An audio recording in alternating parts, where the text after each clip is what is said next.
નમસ્કાર, આપ જોઈ રહ્યા છો નેશન પ્લસ ન્યૂઝ. હું છું આપની સાથે હેતલ ભગત. આગામી આસામ વિધાનસભાની ચૂંટણીને લઈ પ્રભારી અને સહપ્રભારીની યાદી જાહેર કરવામાં આવી છે.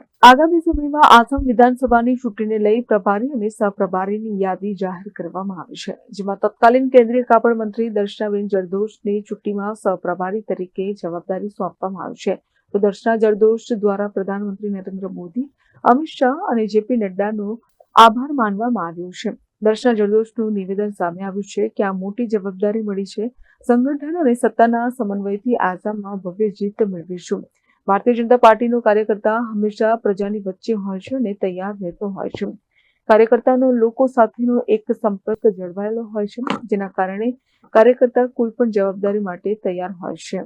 વધુમાં તેમણે શું કહ્યું છે, ચાલો સાંભળો. ગોવા વખતે પણ જવાબદારી મળી હતી. દેવેન્દ્ર ફડણવીસજી સાથે આ એક વાર અનુભવ થઈ ચૂક્યો છે અને ખાસ કરીને સંગઠનની અંદર વર્ષો સુધી કામ કર્યું છે. ભારતીય જનતા પાર્ટી દુનિયાની સૌથી મોટી પાર્ટી.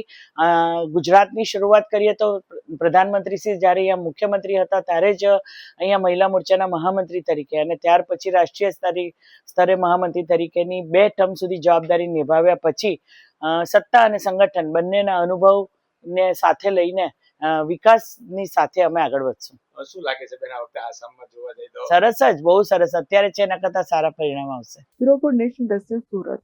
સમાચારોના સતત અપડેટ મેળવવા માટે અમારી નેશન પ્લસ ન્યૂઝની યુટ્યુબ ચેનલને સબસ્ક્રાઇબ કરો, બેલ આઇકન દબાવો અને જોડાયેલા રહો ફેસબુક, ઇન્સ્ટાગ્રામ અને ટ્વિટર પર.